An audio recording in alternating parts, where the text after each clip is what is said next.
Hi darlings, welcome to my channel. Chiranjeevi గారి 'Vishwambhara' movie నుంచి glimpse అయితే రిలీజ్ అయిపోయింది. రేపు మన చిరంజీవి గారి బర్త్‌డే ఉంది కాబట్టి, అందుకే అడ్వాన్స్‌గా అయితే 'విశ్వంబర' మూవీ నుంచి గ్లిమ్స్ అయితే రిలీజ్ చేశారు భయ్యా.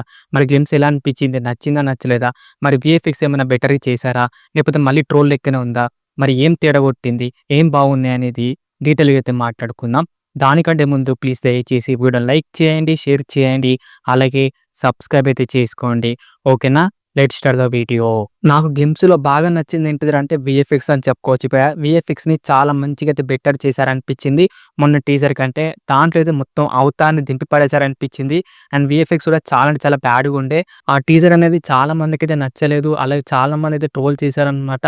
అలాగే మొత్తం సెట్‌లా చేశార్రా అన్నట్టే ఉండే అనమాట ఆ టీజర్ అనేది. కానీ ఇదైతే అలా లేదన్నమాట. చాలా మంచిగా అయితే బెటర్ చేశారనిపించింది వీఎఫ్ఎక్స్‌ని. అలాగే మనకు డైలాగ్స్ కూడా చాలా బాగున్నాయన్నమాట. చాలా మంచి పవర్‌ఫుల్‌గా అయితే ఉన్నాయి డైలాగ్స్ అనేది. గ్లిమ్స్‌లో నాకు కొంచెం వెరైటీగా అయితే అనిపించింది ఏంటిదంటే మరి స్పైడరో మరి లేకపోతే పురుగో తెలీదు గానీ ఆ వీఎఫ్ఎక్స్ అనేది చాలా బెటర్‌గా ఉందనిపించింది. చాలా బాగుంది భయ్యా వీఎఫ్ఎక్స్ అనేది. అలాగే గ్లిమ్స్ చూస్తుంటే ఇంకొకటి అనిపించింది ఏంటిదంటే ఏదో కొత్త స్టోరీని తీసుకున్నారా మన డైరెక్టర్ అనిపించింది. అలాగే కొత్త వరల్డ్‌ని కూడా తీసుకున్నారా అన్నట్టు నాకైతే అనిపించింది భయ్యా గ్లిమ్స్ చూస్తుంటే. అలాగే మన చిరంజీవి గారి లుక్స్ కూడా చాలా అంటే చాలా బాగున్నాయన్నమాట. అలాగే గ్లిమ్స్ చూస్తుంటే విలన్ క్యారెక్టర్ చాలా పవర్‌ఫుల్‌గా ఉన్నట్టే కనపడుతుంది. అలా ఉంటే మటుకు చాలా బెటర్ అని చెప్తాను నేనైతే. అలాగే చాలా అంటే చాలా యాక్షన్ సీక్వెన్స్ ఉన్నట్టే కనపడుతున్నాయి గ్లిమ్స్ చూస్తుంటే. అలాగే యాక్షన్ సీక్వెన్స్ కూడా చాలా బాగున్నాయి అనిపించింది. అలాగే సినిమాటోగ్రఫీ అయితే చాలా బాగుందన్నమాట. అండ్ కలర్ గ్రేడింగ్ కూడా చాలా బా అనిపించింది గ్లిమ్స్ చూస్తుంటే. లాస్ట్‌కి గ్లిమ్స్‌లో హై షాట్ అయితే పెట్టారనమాట. అది మట్టుకైతే నెక్స్ట్ లెవెల్ అనిపించింది నాకు. చాలా అంటే చాలా బాగుంది. ఆ వీఎఫ్ఎక్స్ కూడా చాలా బెటర్‌గా అయితే చేశారనిపించింది. చాలా బాగుందనమాట ఆ లాస్ట్ షాట్ అయితే. అలాగే మాకు మూవీ టీమ్ వాళ్ళు రిలీజ్ డేట్ కూడా అనౌన్స్‌మెంట్ అయితే చేశారనమాట. సమ్మర్ 2026 అయితే రిలీజ్ అయితే చేయబోతున్నారు. అది కూడా ఏప్రిల్ అనమాట. చాలా మంచి కరెక్ట్ టైంకి అయితే రిలీజ్ చేస్తున్నారు. ఎలాగో సమ్మర్ హాలిడేస్ కాబట్టి ఇటుట కనుక వస్తే మటుకు 100,00,00,000 నుంచి 200,00,00,000 అయితే ఈజీగా అంటే ఈజీగా కొట్టి పడేస్తది భయ్యా ఈ మూవీ అనేది. నాకు గ్లిమ్స్‌లో నచ్చింది ఏంటిదంటే రెండే 2. ఒకటేమో లైటింగ్ సెటప్ అస్సలు నచ్చలేదు.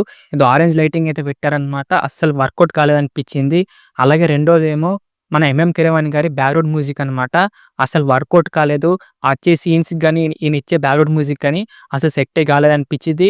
ఏదో కమర్షియల్ ఫిల్మ్‌కి ఇచ్చినట్టే అనిపించింది బ్యాక్‌గ్రౌండ్ మ్యూజిక్ అనేది. అస్సలు నచ్చలేదు మీకెలా అనిపించింది ఎంఎం కీరవాణి బ్యాక్‌గ్రౌండ్ మ్యూజిక్? కిందైతే కామెంట్ చేయండి. ఓవరాల్‌గా అయితే గ్లిమ్స్ అయితే నాకైతే డీసెంట్ అనిపించింది బాగుంది.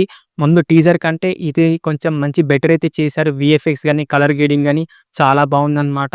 బానే అనిపించింది. గ్లిమ్స్ అనేది డీసెంట్ అయితే అనిపించింది. మీకెలా అనిపించింది? కిందైతే కామెంట్ చేయండి లింక్స్. ఓకేనా? 'విశ్వంబర' గ్లిమ్స్ అయితే. ఇది మరి 'విశ్వంబర' గ్లిమ్స్ రివ్యూ అన్నమాట. ఎలా అనిపించింది వీడియో? నచ్చిందా? నచ్చలేదా? వీడియో కనుక నచ్చితే మటుకు దయచేసి వీడియోని లైక్ చేయండి, షేర్ చేయండి, అలాగే సబ్స్క్రైబ్ అయితే చేసుకోండి. ఓకేనా? నెక్స్ట్ వీడియోలో అయితే కలుసుకుందాం. By by darlings.